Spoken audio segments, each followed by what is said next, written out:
오늘 이슈 완전 정보 김성훈 변호사와 함께 짚어보겠습니다. 어서 오세요. 안녕하세요. 자, 리포트 보셨는데요. 이 아파트 주민들이 시킨 거 아니겠습니까? 저 음식들이 다. 근데 그렇죠. 예. 뭐 미관상 불편하다 뭐 이런 이유죠. 지금 못 들어오게 하는 게. 네, 이유를 일단은 좀 예. 봐야 할 것 같습니다. 몇 가지 이유가 있을 것 예. 같은데요. 지금 아까 화면에 나오는 아파트들 같은 게 대부분이 또 전에 이제 2018년도에 한번 다산 신도시에서도 비슷한 일이 있었는데요. 예. 그때는 배달은 아니었고 택배 쪽이긴 예. 했지만은 요즘 새로 짓는 아파트 중에서는 소위 말하는 차 없는 아파트라고 해가지고 지상으로 웬만해서 차들이 못 다니게 예. 하고 안전 공간으로 만든다는 그런 곳들이 있습니다. 근데 그런 곳들을 중심으로 해서 특히 저렇게 배송을 하는 가운데 아예 오토바이를 진입을 못하게 하는 경우들이 계속 생기고 있는 걸로 예. 일단은 확인이 되고요. 지하 주차장으로 들어갈 수 있는 거 아닙니까? 그런 네, 그러면 경우는. 지하 주차장으로 들어가긴 하는데 그것 또한 또 아예 통제하는 경우들도 예. 있기 때문에 갈등들이 계속 벌어지고 있는 상황입니다. 그렇다면 일단 아니 시켜서 배달을 시켰으면 배달을 해야 될 텐데 걸어서 하라는 얘기죠, 지금 저거는. 네, 아파트마다 조금 다르겠지만요. 일부 아파트는 아예 이제 출입 자체를 그렇게 금지하고 도보로 배달하게 된다면은 굉장히 배달 기사로서는 높은 시간과 비용을 쓸 수밖에 없게 예. 되는 겁니다. 근데 다만 이제 이것이 여기에 반영은 되지 않은 상태에서 아파트의 특수성만으로 이제 그런 것들을 계속 요구를 하고 있기 때문에 결과적으로는 이로 인한 비용들은 기사들이 다 부담하게 되는 문제가 발생을 하고 있고요. 만약에 아파트 차원에서 뭐 여러 가지 불편 때문에 이분들을 걸어 다니게 하면 거기에 대한 비용을 지불한다면 얘기는 달라지겠죠. 뭐 네, 몇 그렇습니다. 배를 더 지불한다든가. 네, 그래서 일단은 여기에 대해서는 이제 그 기본적으로 법률적 관점에서는 그게 있습니다. 보통 우리가 인권 침해와 관련돼서는 국가기관과 개인 간의 관계를 많이 보지 않습니까? 예. 근데 이 사건 같은 경우에는 개인과 개인 간의 인권의 침해와 제한에 관한 내용이라고 볼 수가 있습니다. 결국 이제 주민들이 자신들의 공간에 대해 가지고 일정한 제한이나 이런 것들을 얘기하는 권리를 행사를 하는데 그것이 결과적으로는 기사분들한테는 기본적인 인권에 반하거나 혹은 불이익을 강요하는 행위가 반복되고 있는 상황이거든요.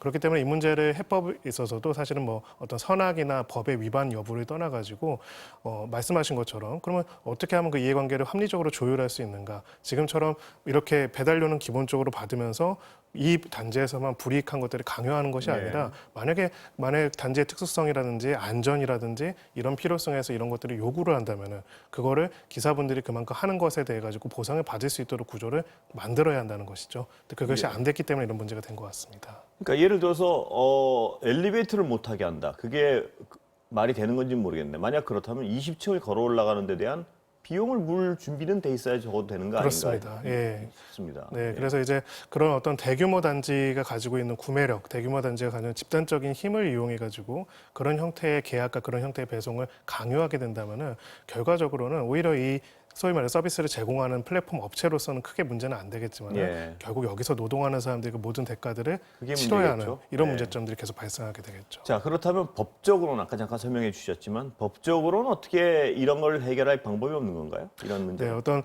강제력 있는 그리고 형사적인 그런 법률용으로 지금 할 수 있는 부분들은 사실은 많지 않은 상황입니다. 그렇기 때문에 오히려 이 부분은 사적 자체의 원칙상 기본적으로 해당되는 입주민들과 그리고 해당되는 배달 회사들 사이에 협약이 맺어져서 이 내용이 정리가 될 필요가 있고요. 예. 가령 지금 내용 중에서 어떤 것들은 안전상 어느 정도 필요한 부분도 있을 거고요. 어떤 것들은 전혀 안전상 필요가 아니라 정말 말 그대로 감정적인 예. 대응인 걸 수도 있을 겁니다. 그런 부분들은 이제 금지를 하면서도 만약에 일정한 단지 내의 필요성에 의해 가지고 여러 가지 보안 절차라든지 도보가 필요한 게 정말 불가피하다면 좀 저는 이제 개인적으로 납득은 안 되지만요. 예. 그렇다면 거기에 따라서는 정당한 경제적인 보상을 지급하도록 하고 그렇지 않고 이것을 기사 개개인의 희생에 소위 말해서 강요하는 형태로 되지 않도록 하는 것들은 필요할 것 같습니다. 뭐 가장 어떤 그 입주민들의 입장에서 생각해도 뭐 보안 부분을 걱정할 수는 있겠죠. 모르는 사람이 이렇게 그렇죠. 막 들어오면 네. 어떻게 걸러내냐. 그럴 경우에 만약에 못 들어오게 한다면 입주민들이 나가서 어느 일정 장소에서 받건 그렇죠. 아니면은 네. 거기서 지연되는 시간들을 그 뭐 신분증을 맡기고 네. 강요할 수도 있겠죠. 근데 네. 그 지연되는 시간들에 대한 또 보상은 해야 될 것 같은데요. 이거를 아무것도 안 하고 걸어 올라오라 그러고 뭐 신분증 맡기라고 시간 걸리게 하고 비용은 똑같이 내겠다. 이거는 약간 그렇습니다. 상식적으로 얘기가 안 되는 것 같습니다. 그래서 이번에 이제 이 라이더 유니온에서 이 내용을 가지고 인권위원회 조사를 진정을 했다라고 하는데 인권위 차원에서도 이 문제를 단순하게 법에 위반되냐 안 되냐의 여부를 떠나가지고 그렇다면 이 문제가 앞으로 어떻게 보면 우리 많은 사람들이 계속 배달을 하고 있고요. 예. 또 많은 사람들이 단지에서 이렇게 배달을 시켜서 먹고 있는 상황에서 이 내용들이 어떤 특정한 집단, 특정한 노동자들한테 불이익을 강요하지 않는 형태로 자율적인 협약을 통해서 어떻게 도출될 수 있는지에 대한 대안적인 해법 마련까지도 인권위가 조금 더 적극적인 노력을 해야 하는 사안이 그래야 될 아닐까 것 그렇게 같습니다. 생각합니다. 그럼 인권위는 이 어떤 이 이해 집단 간에 조정을 해야 할 역할을 하게 되나요? 이번에 어떻게 돼요? 구체적으로 그런 직권과 권한이 있지는 않지만 예. 이 사안에 대해서 이 청구인들이 소위 말해서 인권이 침해됐다는 정도의 내용을 사실 확인하는 것만 원칙적으로 하겠지만은 거기서 좀 더 나아갔으면 하는 바람이 있는 거죠. 단순하게 이제 침해 여부만을 판단하는 것이 아니라 그렇다면은 어떻게 보면은 아파트 입주민들 입장에서도 배달 서비스를 계속 이용할 필요가 네. 있고요. 배달 서비스를 제공하는 사람들 입장에서도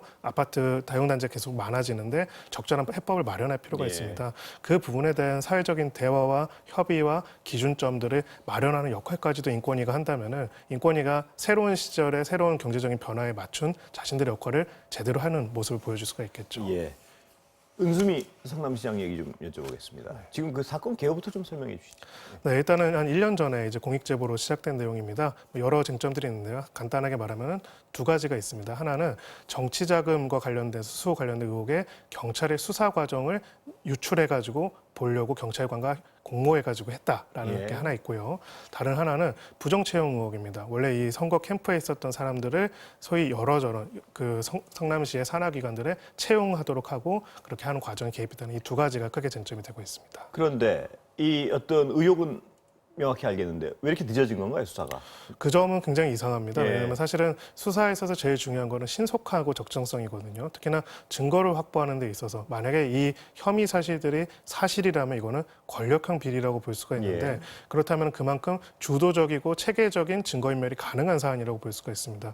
그러면 사실은 문제 제기가 됐을 때부터 바로 관련된 핵심 증거들을 확보할 필요가 있는데 모두가 보도되고 알려진 다음에 1년이 지나가지고 이제 압수수색을 했다라는 예. 건 사실은 어떻게 보면 좀 굉장히 늦었다라고 볼 수가 없는 것이죠. 뭐 봐주기 아니었냐는 의혹이 나올 수밖에 없는 상황이군요. 그렇습니다. 예. 예. 근데 경찰은 또 이 어떤 은 시장 측을 협박까지 한 정황이 있습니다. 지금 잠깐 그 녹음 파일까지 있다는데 한번 들어보고 갈까요? 네. 경찰이 예. 하수 처리장 기아화 사업이라고 들어봤어? 대장님 들어오시고 주무 과장들 모여서 회의를 하셨나 봐. 만약에 하게 되면 내가 좀 관여할까 해서.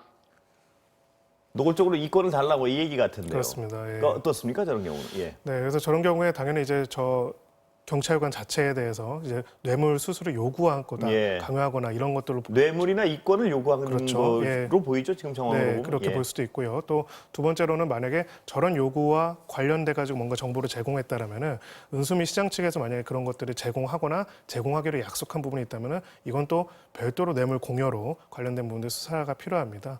그래서 저희가 이 부분을 보면서 느끼는 거는 사실은 이 모든 수사 이번에 압수수색 주체도 경찰이고 예. 저 수사가 유출된 것도 경찰인데요. 그러니까 저희가 이제 지금 실무를 하는 사람 입장에서는 올해가 굉장히 중요한 시기입니다. 수사권에 관련해서 경찰이 굉장히 많은 권한을 가지게 되는 시점이죠.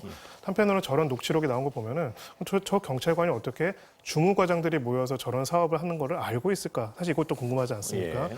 이런 부분에 있어서 경찰이 모든 특히 자신의 가족들, 경찰의 식구들, 경찰의 인력들이 관여된 범죄라든지 비리에 있어서는 굉장히 엄정하고 신속하게 대처를 해가지고 수사기관의 신뢰도에 있어가지고는 추후에 의심도 없도록 할 조치를 지금이라도 빨리 취해야지 않나 지금이라도 지금이 더 훨씬 더 중요한 때 같습니다. 그렇습니다. 어느 때보다도 예. 경찰의 권한이 확대되는 이 시점에서 경찰이 어떻게 저렇게 예를 들면 소위 말하는 장난을 치는 경우를 맞습니다. 일반인들이 많이 보게 되면 네, 경찰에 대한 신뢰는 급속하게 떨어질 수밖에 없고 네, 뭐 제도 개혁에 대한 열망도 맞습니다. 타격을 받을 수밖에 없을 것 같습니다. 사실 뭐 그 누구도 경찰이 특별하게 신뢰를 해서 경찰이 또 수사권을 그렇습니다. 주자고 하는 건 그것도. 아니거든요. 예, 예. 그리고 역사상으로도 경찰이 정치 권력에 저항한 적은 사실 거의 예. 없습니다. 그렇기 때문에. 검찰이 너무나 비대하기 때문에 그 그렇죠. 개혁을 하자는 거지 네. 경찰이 그만큼 믿을만하기 때문에 네. 그렇다는 건 아니잖아요. 그러니까. 그래서 시민사회가 언론에서 이제 경찰의 비리 혹은 경찰의 수사의 적정성에 대해서 지속적인 감시와 통제를 또 할 필요가 있는 그런 상황인 것 같습니다. 이 검찰 권력의 비대화를 막는 절호의 기회를 경찰이 망치지 않기를 맞습니다. 정말 중요한 부분입니다. 예.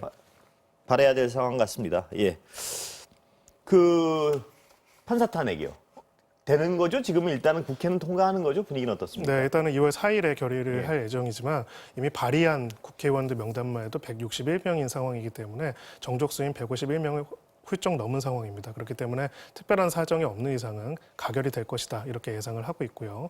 그렇다면 이제 탄핵 소추가 돼서 헌법재판소의 판단이 이루어지게 되는 그런 절차로 이어질 것입니다. 근데 그 탄핵 대상인 판사는 뭐라고 한마디 한 것 같은데 뭐였나요, 내용이? 일단 가장 중요한 부분은 1심에서 자신은 무죄를 받았다. 그러니까 네. 형사적으로는 법률 위반도 아닌데 이것을 일부 표현만을 가지고 자신의 헌법 위반으로 인해 가지고 탄핵까지 하는 것은 부당하다라는 내용을 변호인을 통해서 밝혔습니다. 예. 글쎄요. 예. 그 대법원장에 대한 탄핵을 다시 또 야당은 들고 나왔는데 그건 또 뭡니까? 네, 한마디로 이제 대법원장이 만약에 이제 이렇게 공정성에 관해 가지고 사법부의 독립성을 침해하거나 문제 있는 부분에 대해서 탄핵을 한다면은 야당으로서도 지금 김명수 대법원장이 여러 가지 편파 판결에 관여되거나 그런 부분이 있다는 이유로 탄핵을 발의하겠다라는 식으로 역공을 취하고 있는데요. 사실은 조금 논리적으로는 글쎄요. 그런 부분이 있습니다. 그러니까 지금 그 야권에서 얘기하는 거는 이번에 임 부장판사에 대한 탄핵이 정치적인 압박, 사법부에 대한 기드력이다, 효력이 없더라도 그렇게 예. 하는 거다라고 이야기를 하고 있는데 그렇다면은 그런 거를 하지 말아야 한다는 이야기를 한 거가 넘어서서 그렇다면 우리도 대법원장을 압박했겠다고 하는 거는 사실은 논리적인 면에서는 좀 정합성이 없는 것 같습니다. 약간 어떤 사안에 대해서는 너무 단선적으로 어떤 양측이 대응을 하는 네. 거 아닌가 하는 생각도 들 때가 있습니다. 네, 그래서 저희가 이제 법률가들이 보기에는 이 이슈를 여야를 떠나가지고요. 우리 사회가 이거를 통해 가지고 그러면 법관의 중립성이란 건 무엇이고 법관이 재판의 독립성을 침해했을 때 그 법관에 대한 위헌성을 판단하는 절차와 내용은 어떻게 되어야 하고 그 과정을 어떻게 적정해야 하는지를 사실은 논의할 수 있는 기회이기도 합니다. 그래서 이 과정을 너무나 정치적인 이슈로만 소모하는 거는 좀 아쉽지 않나 이런 생각이 듭니다. 그렇습니다. 그리고 판사에 대한 재판을 판사가 했을 경우에 그 무죄가 나오거나 하는 비율이 압도적으로 높은 건 분명한 사실인 것 같은데요. 그럴 네. 경우에 판사들은 또 무조건 면죄부를 받아야 되느냐. 여기에 대한 근원적인 질문도 분명히 필요할 것 같습니다. 네. 그리고 일단은 그 임부장 판사의 1심 판결문에서도 위헌적인 행위라는 예. 표현이 6번이나 등장하거든요. 그래서 지금 단순하게 법률상 무죄라는 개념 그리고 혹은 정치적인 대립이라는 개념을 넘어서서 그러면 판사가 다른 판사 혹은 사법행정권이 어떤 판사의 재판에 개입하는 행위에 대해서 우리 사회와 우리 법질서와 우리 헌법재판소는 어떤 결정을 내려야 하는지를 이번에 한번 정리해 놓을 필요는 있지 한번 않을까 그 해석을 생각이 듭니다. 통해서 헌법재판소의 어떤 판단을 받아보는 건 뭐 필요한 일인 것 같습니다. 그렇습니다. 네. 예. 오늘 말씀 여기까지 듣겠습니다. 감사합니다.